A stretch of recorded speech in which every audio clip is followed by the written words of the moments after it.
खंड 14 पांडवों का वनवास और अर्जुन का तप। लक्षागृह से बचने के बाद पांडव और कुंती जंगलों में भटकने लगे। उन्होंने ब्राह्मणों का वेश धारण कर दिया ताकि कोई उन्हें पहचान न सके। वे एक जंगल से दूसरे जंगल में जाते रहे, लेकिन उनके सामने सबसे बड़ी चुनौती थी भोजन और आश्रय। भीम को अपनी माता और भाइयों को इस स्थिति में देखकर क्रोध आया।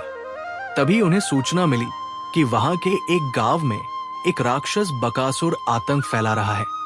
बकासुर प्रतिदिन गांव से एक बैलगाड़ी भरकर भोजन मंगवाता था और बदले में गांव वालों को मार डालता था। जब ये बात कुंती को पता चली तो उन्होंने कहा, हम इस अन्याय को सहन नहीं कर सकते।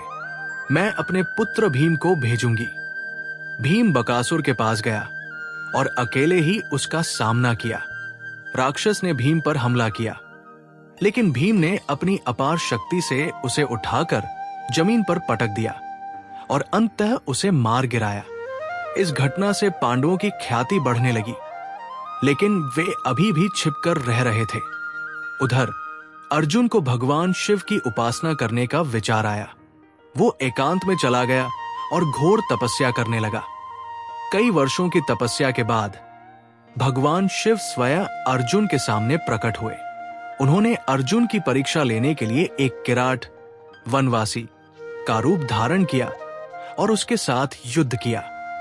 अर्जुन ने पूरी शक्ति से युद्ध किया, लेकिन शिव ने उसे बार बार पछाड़ दिया। अंततः अर्जुन ने शिव को पहचान लिया और उनके चरणों में गिर पड़ा। भगवान शिव प्रसन्न हुए और उन्होंने अर्जुन को पाशुपतास्त्र प्रदान किया, एक ऐसा दिव्यास्त्र जो महाभारत के युद्ध में उसकी सबसे बड़ी शक्ति बना।